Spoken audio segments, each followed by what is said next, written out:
जय हिंद दोस्तों। आपके अपने परिवार द शिवा एकेडमी में मैं आप सभी का स्वागत करता हूं। दोस्तों, जीके और जीएस के टॉप 30 प्रश्नों की सीरीज का आज पार्ट 4 है। यदि आप लोगों ने बाकी सभी पार्ट को नहीं देखा है तो जाकर प्ले लिस्ट में देख लें। चैनल पे नए हैं तो चैनल को सब्सक्राइब कर लें दोस्तों, बेल आइकन की घंटी को प्रेस कर लें तथा हमारे इस सेशन को ज़्यादा से ज़्यादा शेयर करें। तो आइए दोस्तों, चलते हैं आज के अपने पहले प्रश्न पर। आज का हमारा पहला प्रश्न है, एल्यूमिना का विद्युत अपघटन करने पर एनोड पर कौन सी गैस जमा होती है? Carbon dioxide gas, oxygen gas, nitrogen gas, hydrogen gas. तो इस पे जो जमा होती है दोस्तों वह होती है ऑक्सीजन गैस। बी इसका सही आंसर है।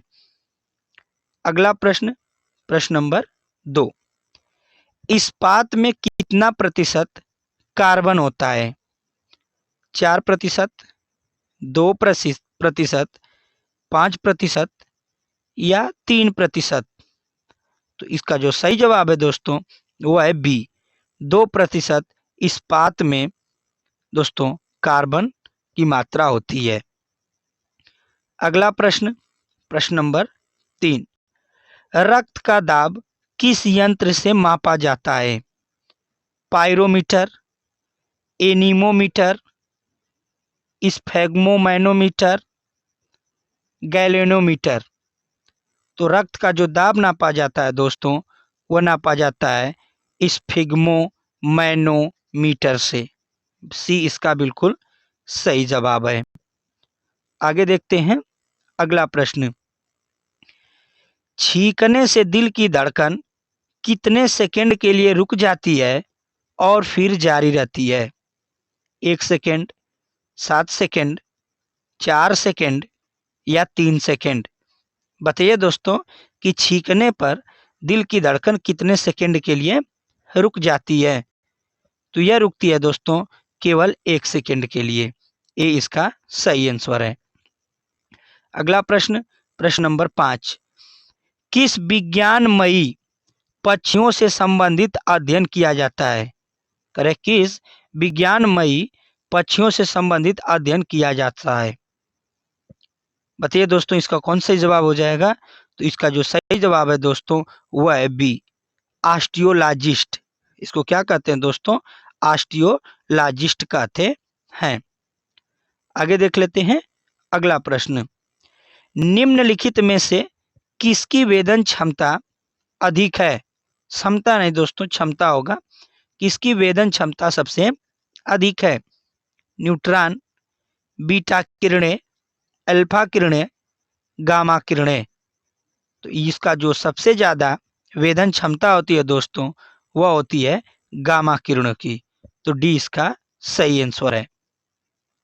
अगला प्रश्न। ट्रेडमिल टेस्ट, ट्रेडमिल टेस्ट कौन सी चिकित्सा से संबंधित है? कौन सी नहीं दोस्तों, कौन सी चिकित्सा से संबंधित है? गुर्दा, फेफड़ा, हृदय, पैर। तो इसका जो सही जवाब है दोस्तों वह है ए, गुर्दा। किससे संबंधित है? गुर्दा से संबंधित है। अगला प्रश्न, प्रश्न नंबर 8। धातु के बर्तन में खाना बनाया जाता है क्योंकि यह ऊष्मा का क्या होता है? अर्धचालक है, कुचालक है, सुचालक है कि चालक और सुचालक दोनों है? बताइए दोस्तों कि धातु के बर्तन में खाना क्यों बनाया जाता है? तो इसका जो सही जवाब है दोस्तों वह है सी, यह ऊष्मा का क्या होता है? सुचालक होता है। अगला प्रश्न, प्रश्न नंबर 9। कौन सी धातु जल के साथ अभिक्रिया करती है? सिल्वर, पोटेशियम, पोटासियम नहीं दोस्तों, पोटेशियम, लेड, सोना। तो जल के साथ जो अभिक्रिया करती है दोस्तों वह है पोटेशियम। बी बिल्कुल सही जवाब है इसका, पोटेशियम होगा दोस्तों। ये टाइपिंग एरर है। आगे देख लेते हैं अगला प्रश्न, आयनिक यौगिकों के गलनांक एवं क्वथनांक होते हैं, उच्च होते हैं, सामान्य होते हैं, निम्न होते हैं, या सभी कथन सत्य है? तो इसका जो सही जवाब है दोस्तों ए है, उच्च होते हैं। आयनिक यौगिकों के जो गलनांक और क्वथनांक होते हैं वो क्या होते हैं? उच्च होते हैं। अगला प्रश्न, निम्न में से कौन ऑक्सीकरण नहीं है? भोजन का पचना, अवक्षेपण, श्वसन या दहन? बताइए दोस्तों, कौन ऑक्सीकरण नहीं है? तो यह है अवक्षेपण, बी इसका सही जवाब है दोस्तों, यह अवक्षेपण नहीं होता है। अगला प्रश्न, प्रश्न नंबर 12, नमक के घोल में सिल्वर नाइट्रेट का घोल डालने पर दही जैसी पदार्थ उत्पन्न होता है, यह कौन सी अभिक्रिया है? उदासीनीकरण, संयोजन, अवक्षेपण, विस्थापन?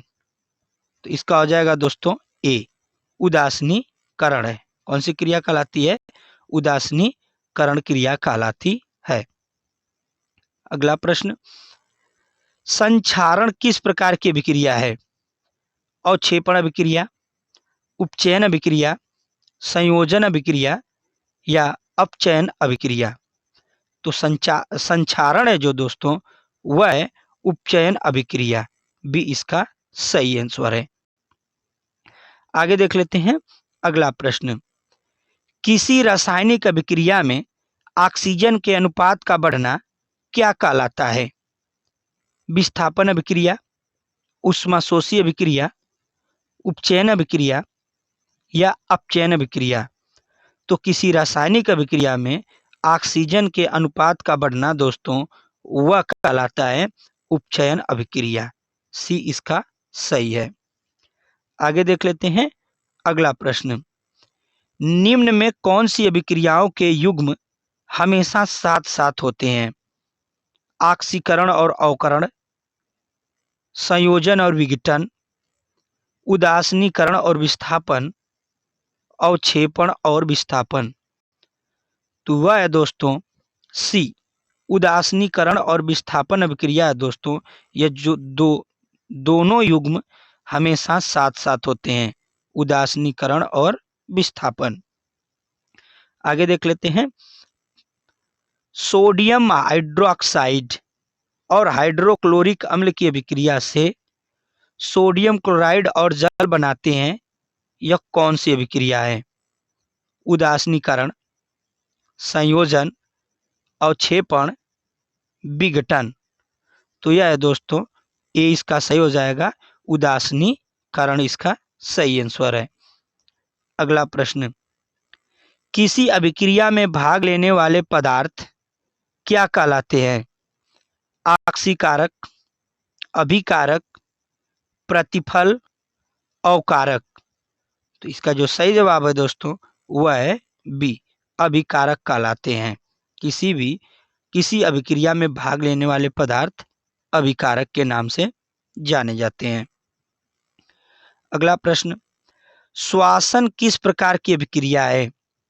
द्विअपघटन अभिक्रिया, संयोजन अभिक्रिया, ऊष्माक्षेपी अभिक्रिया या उपचयन अपचयन अभिक्रिया? तो जो श्वसन है दोस्तों वह है ऊष्माक्षेपी अभिक्रिया कहलाती है।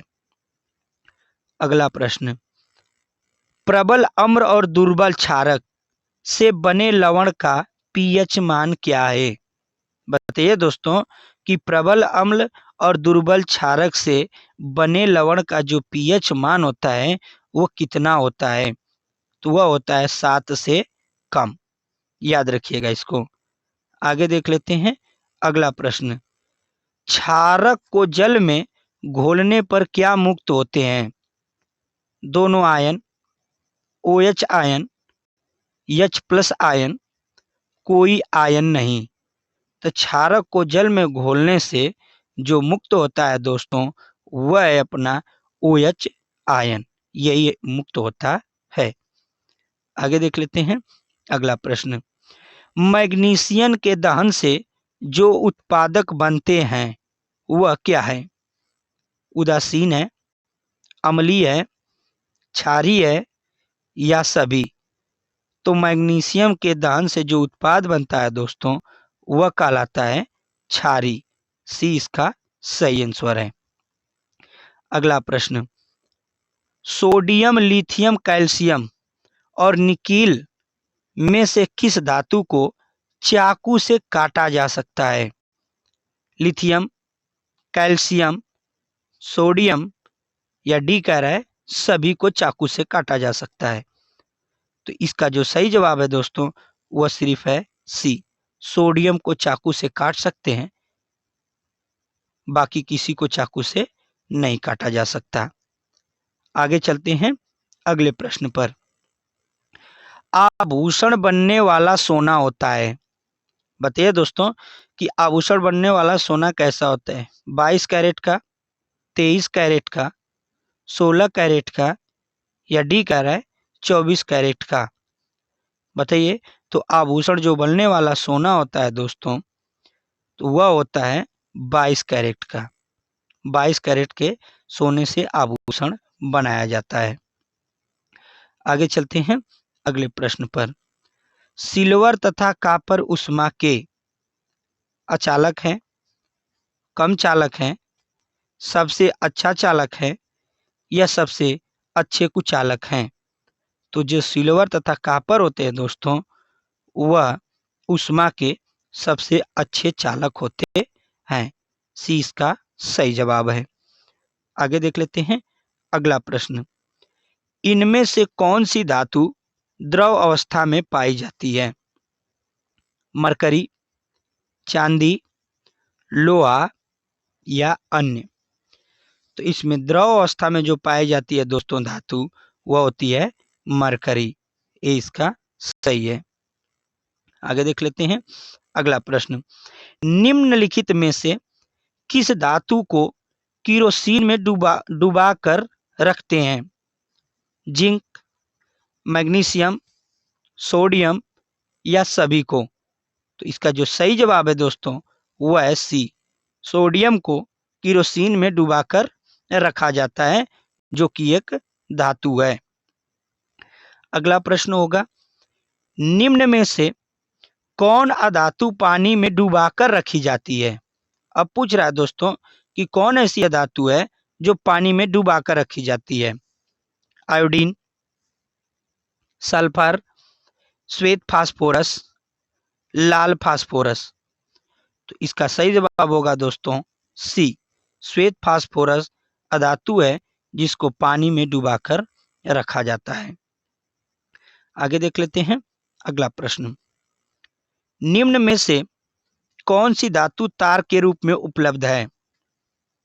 Magnesium, copper, lead, calcium? तो इसका सही जो जवाब है दोस्तों वह है कॉपर। जो कॉपर होता है दोस्तों धातु तार के रूप में उपलब्ध होता है। आगे देख लेते हैं अगला प्रश्न। भूपर्पटी में स्वतंत्र अवस्था में पाई जाने वाली धातुएं निम्न में से कौन सी है? बताइए दोस्तों कि भूपर्पटी में स्वतंत्र अवस्था में पाई जाने वाली धातुएं कौन है? तो वह जो धातु है दोस्तों वह है एजी। एजी है दोस्तों जो भूपर्पटी में स्वतंत्र अवस्था में पाई जाती है। आगे चलते हैं अगला प्रश्न। एजी चांदी होता है दोस्तों, याद रखिएगा एजी क्या होता है? चांदी होता है। आगे देख लेते हैं निम्न में से कौन अधातु है? बताइए दोस्तों कि निम्न में अधातु कौन है? और आज का हमारा यह लास्ट प्रश्न है। हाइड्रोजन, लोहा, सोना, कोबाल्ट? तो जो अधातु होता है दोस्तों वह होता है हाइड्रोजन। ये इसका सही आंसर है। तो यह रहा दोस्तों आज के हमारे टॉप 30 प्रश्न। और आपका स्कोर कितना रहा हमें कमेंट करके जरूर बताइएगा दोस्तों। मिलते हैं अगली वीडियो में, तब तक के लिए धन्यवाद। जय हिंद।